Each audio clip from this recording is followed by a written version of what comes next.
Good morning. I'm Jaromir Horejsi, working for the Belgian National CERT, and I will be your session chair this morning.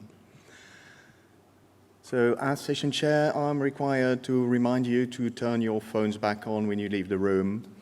I'm also required to ask you to remember to fill in the presentation surveys after the speech, preferably after.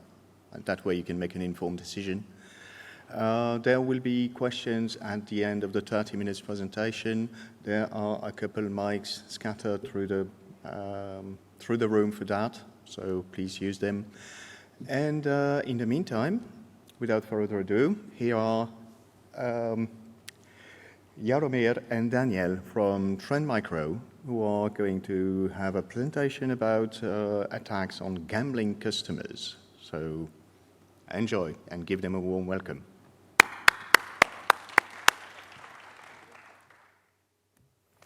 So hi, I'm Daniel, this is Jaromir. We both work for Trend Micro.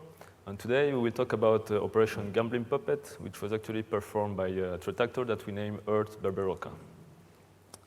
So this is at the end of the talk. So after we'll see a few infection vectors, discuss some malware families, some targets, infrastructure, then discuss attribution, and conclude this talk. So it all began with actually one malware sample from a malware family named XNOT that was actually connecting to some domain name that was familiar to us because we already saw that domain name during an investigation named Operation DRB Control that we made in 2020. And so this was a targeted attack, so we felt it was going to be interesting, and especially because in this case, the platform targeted was Linux, and in the previous investigation, we did not see any Linux stuff, so we decided to dig a bit about this. So we pivoted on these domain names, and we found another malware family named HelloBot, again targeting Linux, which gave us more samples, more domain names, which we could pivot on those, find other malware families like Plugix, PuppetLoader, or RAT, which were actually running on different platforms. We found more and more malware families after all this pivoting that we continue doing. So we found out that other major platforms like Windows and macOS were also targeted.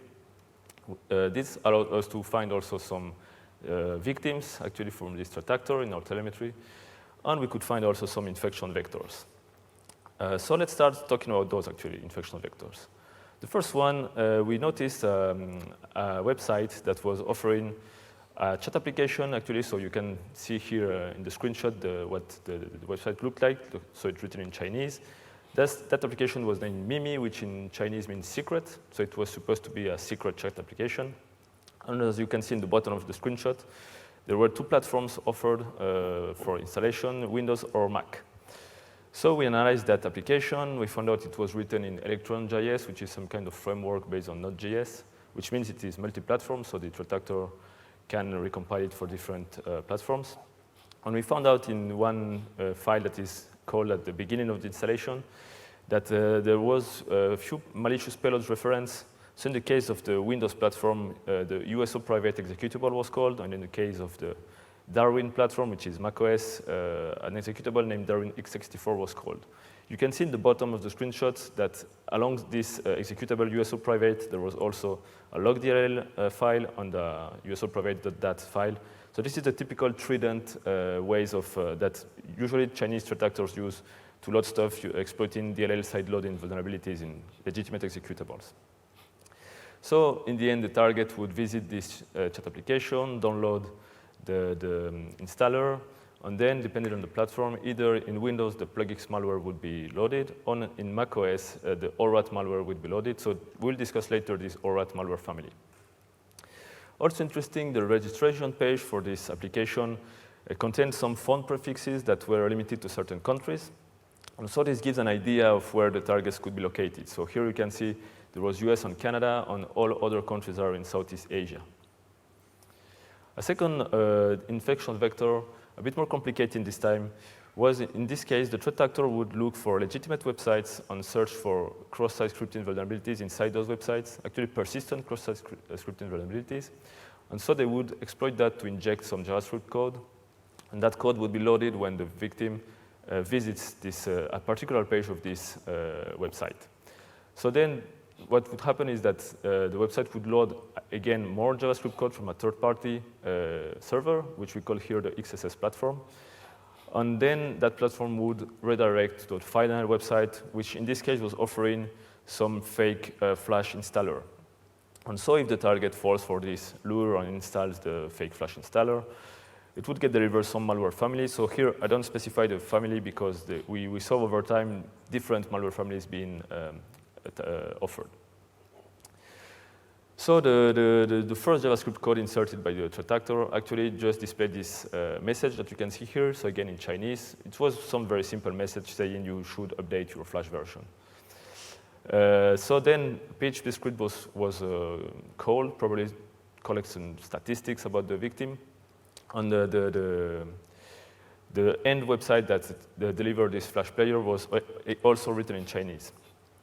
When we searched in this third-party server a bit more about it, we found a login page actually on a different place of the server, different URL.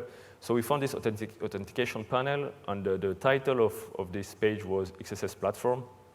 And there was some kind of disclaimer mentioning that this was a private platform, and there are other free online XSS platforms over in the internet. So we figured out actually what was this platform is actually some kind of website that is used as a vulnerability scanner. So the threat actor would use this tool to search automatically for remote websites for cross-site scripting vulnerabilities and then exploit them. So this was interesting to us. We found actually two different legitimate websites being exploited. The first one was a news website aimed at the Chinese community, and it was based on a big US city. And the other one, unfortunately, we could not identify it because it was just an IP address and it was offline at the time when we checked it. The third and last infection vector that we'll discuss is a DMG file. So this is kind of an installer for macOS platform. And it contains some malicious commands in the pre-installed script, which would just very simply download from remote some executable and launch it. And what we can mention here is that the file was named bitget.dmg, and we found out that bitget is a cryptocurrency exchange application based in Singapore. So again, this gives an idea because this application certainly has some kind of relationship to the victim. So let's now discuss some malware toolkits. Okay, so I will continue with the malware toolkits. So this threat actor was very interesting because they used lots of different malware families under all three major platforms like Linux, Mac, and Windows. And from all these families, many of them are known or not very interesting, so we'll just mention them on this slide, but we will not go like much deeper into the analysis. So out of the known ones are like PlugX, GhostRat, Cobalt Strike, and few others. Many of these projects are easily available on GitHub, for example, so anyone can download them and use them.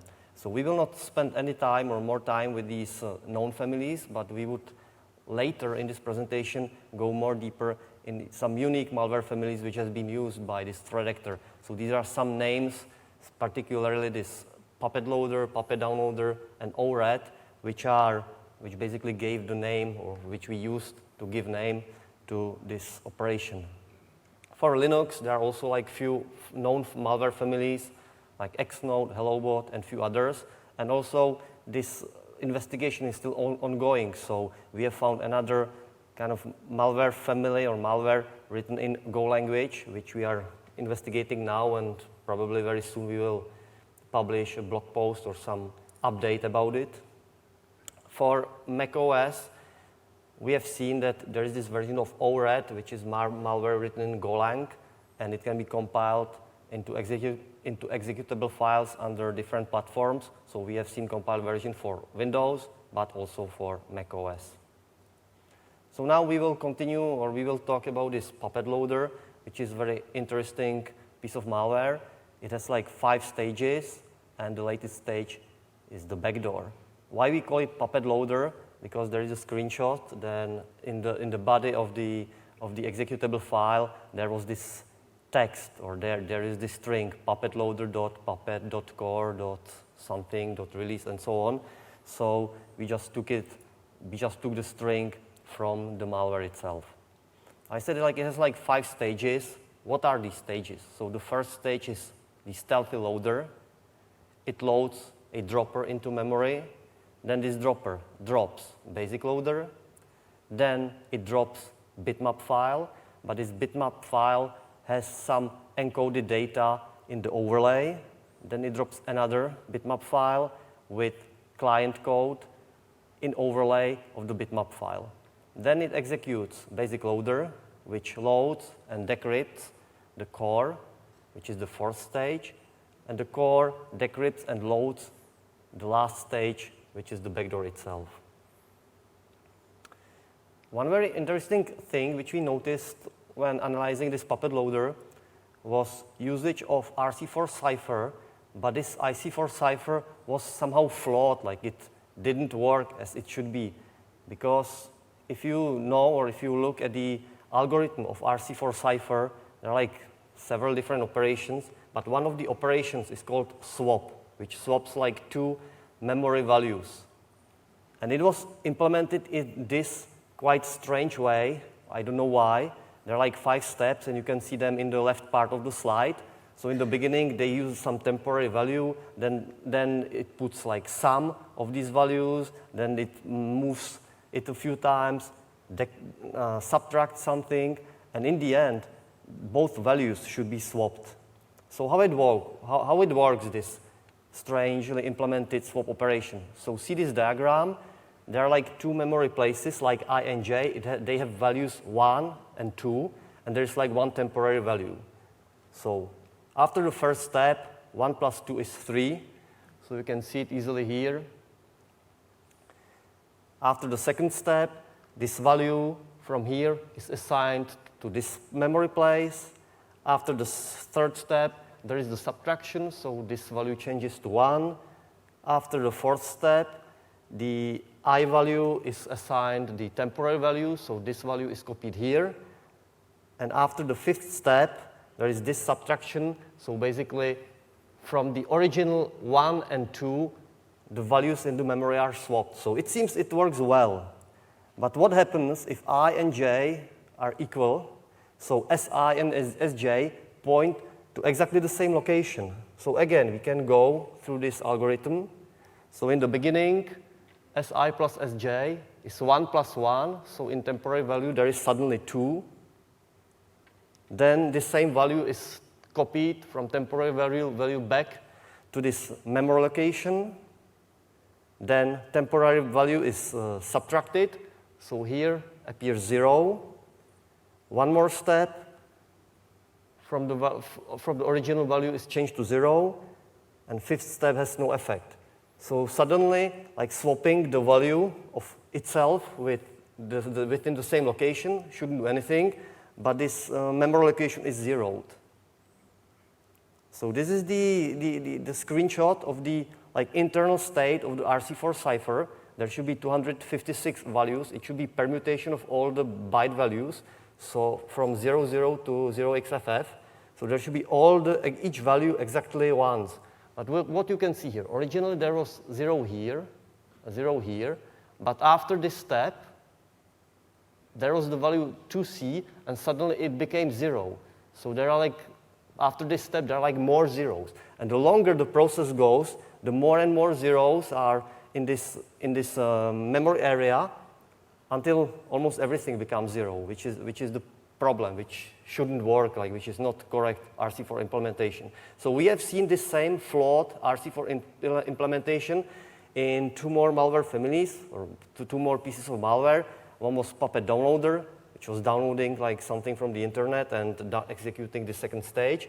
And also there was user and rootkit, which was spreading plugins malware via RDP. It was named by other researchers as Tiger Plug. So we have seen it in this Puppet-Loader plus 2 more malware families. So they share something in common. They share the same wrongly implemented RC4 implementation. So let's do a little bit more analysis on this Puppet-Loader. So I talked that the first stage is stealthy loader. So what it does, stealthy loader means that it replaces some code stealthy on the fly. So it uses hooking. So first it hooks several functions. So you can see here that there are a few functions of NTDLL which are hooked. And then also it uses some frames. There are like some undocumented functions to solve some recursive hooking problem. So this is the screenshot of some structure which was taken into memory. Basically what's interesting for us are there some file names, this name or this name, some of the sizes, some of the length, which are later used in this stealthy process. So this is like step by step what's going on. So in the beginning, the loader tries to load this DLL file, asicfill.dll, which should be a legitimate file which you can find in Windows directory. But hooked anti-open file will replace the name to the another file, lz32.dll. Then hooked anti-create section will check the handles. If the handle matches this name, that it fixes some sizes in the memory. Then hooked anti-map view of section, again, fixes some size and copies the malicious payload into the memory section which was assigned to this currently loaded file. Then hooked anti-query section does some computations because each file can be loaded either into preferred image base or the other image base. And if it is not equal, it will tell the loader to rebase it and load the dependencies. So what it means like this stealthy loading. So if we check loader data in the process, it tells us that the file name called asicfill.dll is loaded in the memory to this address. If we use a process monitor or some tool for monitoring file operations, it tells us that lz32.dll was loaded, but actually none of these files was loaded or used. There is the virus, the malicious payload in the memory. So that's why we call it like stealthy loader. Stage 2 is dropper. It drops just few files and some bitmap files with encrypted data in the overlay. There is not much important to say about it. Then the third stage, basic loader. It searches for few bitmap files. And each of these bitmap files is like this one. It's like very small picture, 33 times 11 pixels. So it should be like few hundred bytes of size. But in overlay, there are hundreds of kilobytes. Float, RC4 encrypted additional payloads. There is password hard-coded. So this loader just finds the file, decrypts the payload, and loads it into the memory. Fourth stage is core. It runs some thread logger, so it keeps logging like events, what are going on. And it also handles some command line arguments. So you can see there is a list of arguments, which are pretty self-explanatory. You can also notice that the threat actor, they type very quickly. So instead of invoke, there is letter V missing. So one of these parameters is called invoke, and so on. So basically, it just tells us if it should use either the stealthy loader, as in the stage 1, or it can load the shell code, which is like the just binary code without any executable headers. And the fifth stage is the backdoor itself. So here you can see the list of some functions which are like standard, like backdoor functions like download, upload, shell commands, and so on. And there is also like a screenshot of the RC4 communication with CNC server. Again, float, RC4 encryption, and the key is also like sent via this channel. So this was all about PuppetLoader. Then we will shortly look at ORAT, which was multi-platform malware written in Golang. For this malware, we are interested in configuration. This is the decrypted configuration. Encryption is with AES cipher. The most important features are the gateway, like traffic forwarder. Then it gives option to run the communication either encrypted or unencrypted. It runs the local server, where it registered so-called routes, and attacker can directly connect to the infected machine, and via get and post request, they can call like one of these commands. So these names are again pretty self-explanatory, like getting information, uploading, downloading files, taking screenshots, and so on. Now we will shortly talk about two malware families for Linux. They are called Xnode and HelloBot. These have been known like from the past, but they have been also like extensively used by this threat actor. They have like typical rat features, and for us researchers, we are usually most interested, not necessarily about the features, but mainly about the configuration files. So in these cases, all the configuration files are like XOR encrypted, and after decryption, we can see like the part of the configuration file looks like this. So there are lots of simplified Chinese commands followed by some configuration settings. And for us, the most important settings are some commands or identifier or nodes which can give us a hint whom the threat actor is targeting, or like some kind of distinction which is used by threat actor to see like what campaign they are targeting. Also, like one more interesting thing about Xnode and HelloBot, that if you have like session of Xnode, they use or create one file with strange particular name, which is this one. However, if HelloBot notices a process touching or having handle to this file, it just kills the file, kills the process. So it probably tells us that either the threat actor used the Xnode before and then updated to HelloBot, so they wanted to kill the previous instances, or maybe there might be like some competition between like different groups, that maybe before some machines were infected by Xnode, but when it get later infected by HelloBot, it needs to like cancel all the other malware just as the competition for resources. Okay, and Daniel will continue with targets. So actually, we use 3 different sources to find the targets. Of course, the first obvious one is the telemetry, so our telemetry. But we also, as we mentioned, just shown by Jaromir, we use some decrypted malware configuration files. So we had some hints about the targets, or some relationship to the targets. And also, some of these malware families, like plugix, actually had some features to record the keystrokes of the victim, and they put those in some kind of file. And we found actually in the wild some of those files, and we could also use that as a source to find in some targets. So let's talk about our telemetry first. We found 15 downloads of this fake flash downloader that I mentioned before. They were all from China, actually, so all Chinese victims. And then also we saw 5 redirects from that legitimate news website, all coming from US, which makes sense because that news website was from a big US city, but we know that behind that there are some Chinese communities, so again, Chinese victims.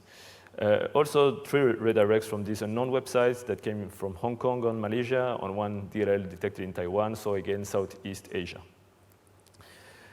On the key logs that we analyzed, we could identify 3 victims. 2 of them were from a Chinese gambling website, and 1 was from Malaysia hosting provider. So again, Southeast Asia. And in the configuration files that we mentioned before, so this is an excerpt of the interesting keywords that we found. And you can see that like Yabo or W88 are gambling betting websites, huge websites actually. So the victims probably have some relationship to those websites. And after we published this investigation on our blog, we then found more samples being uploaded to Aristotle, and we found even one Russian defense company being targeted. So like this is not the regular targeting we were expecting from this threat actor. But yeah, so there is maybe some wider targeting actually. So as we saw, mainly the targets are in China, but also Southeast Asian countries, Russia and US. The main targeted industry is gambling, but we also saw some sensitive industries like defense or electronics manufacturing being targeted. So now a quick word about infrastructure. It was quite big, I mean, for an APT group, of course. So we saw approximately 50 command and control servers. But if we looked at the related subdomains from these command and control servers, we found more than 150, so which is quite a big number. And also, we found at least 13 different malware families. So this means on the attacker side, they need to maintain 13 different backends. So this also is like a huge burden on the attacker side, so they have some big operational manpower. So some of the domain names use Cloudflare to hit the IP address. And they had an interesting way of using that we will see just right now. So sometimes they would use a domain name, and all of the subdomains would relate to a different malware family. So let's see an example of this. You have the domain name github.wiki. This is an excerpt of the different subdomains that we found. And if you go to this github.wiki domain name, you will see this legitimate page being displayed, which is actually the GitHub documentation.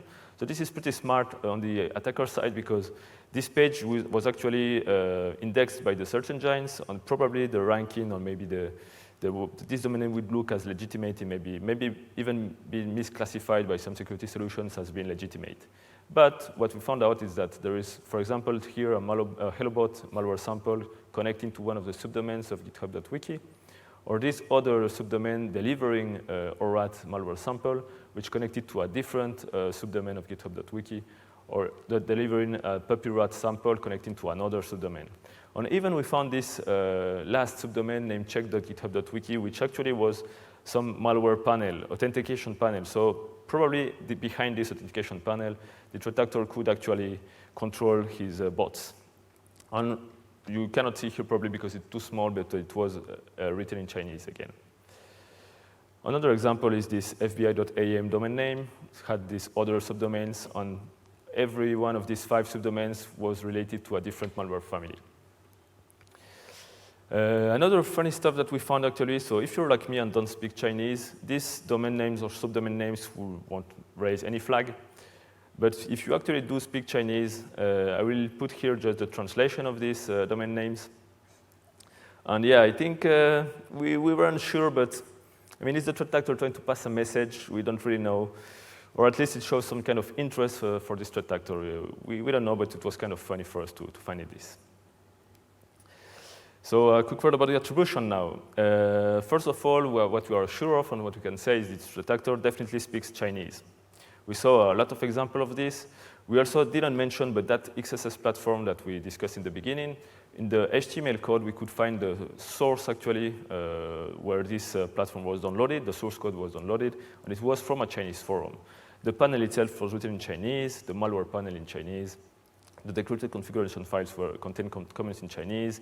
All of those fake websites delivering installers, backdoor installers were in Chinese. And also, some of those malware families are known to originate from China, like Plugix and Ghost malware. So I think we need no further proof that the threat actor speaks Chinese, definitely. But we also found some links to some known groups, actually. So as I mentioned, it all started with this domain name being linked to Operation DRB Control. In this Operation DRB Control, we found at the time the usage of Hyperball malware family. And as far as we know, this malware family is used exclusively by Iron Tiger threat actor, also called Emissary Panda or APT27. So this is not, at least as far as we know, a shared tool. We also found in the analysis of Xnode by Dr. Webb that they attributed this malware family to ChinaZ group. And this group, we found another blog post by Intezer that attributed this group, that linked this group to Operation PZ Chow, which is some kind of blog post by Bitdefender. And Bitdefender linked this operation to Iron Tiger too. So here, we have here two like low confidence links to Iron Tiger threat actor. We also found on the other side a DLL being signed by a certificate from Gravity company. So Gravity is some gaming Korean company, legitimate one. And so they were compromised, of course, and one of the DLL was signed by their certificate. We found one blog post by Q Intelligence that stated that this Gravity company was probably compromised by the WinNTI threat actor, which is some kind of an umbrella, actually. So more specifically, it would be the subgroups Casper or Lead. And we also found a blog post by ESET that also said the same thing, that Gravity actually was compromised by WinNTI. And let's remember also during our previous investigation, Operation DRP Control had a link also to WinNTI. We could find some passive domain. By using passive DNS, we found some domain name related to WinNTI. So if you look at this graph, it's very messy, and I think anyone that works on Chinese threat actor knows that they share a lot of tools, so this is a lot of difficult attribution. So that's why actually we chose to name the threat actor, put our own name on them, but still mention these links. So let's conclude now. What would be the takeaway for this session? So we saw that pivoting on the infrastructure can help to relate apparently totally unrelated malware families. So here we saw some families targeting Linux or macOS or Windows, and actually we could find some link in the infrastructure.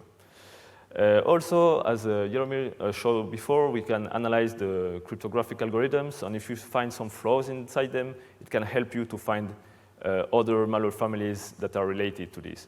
Also, more simply, you can just check at the encryption keys, and again, it can help you to find other related malwares. Again, decrypting the malware configuration is also useful because we'll find interesting information in them, not only the CNC actually. And please check also at the signatures of the files because it can help you to do some attribution or find maybe some correlation to some known group. So to conclude, this was an advanced threat actor. We showed that it had a big infrastructure, a lot of development capabilities, a large toolkit, like more than 13 malware families. And it was targeting mostly gambling industry, but not limited to that in Southeast Asia. So now we will be glad to answer any questions you have. And this is the reference of all the papers or blog posts that we wrote about this threat actor. Thank you.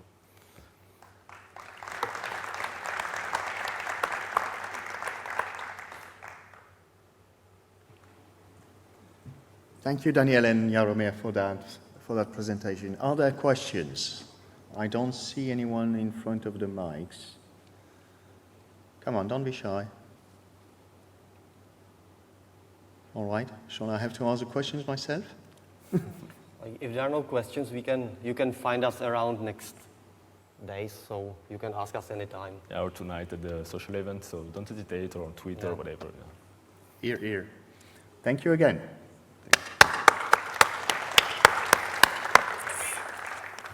So please remember to fill in the presentation survey in your mobile app. And we now have a 10 minutes break to allow people to change rooms.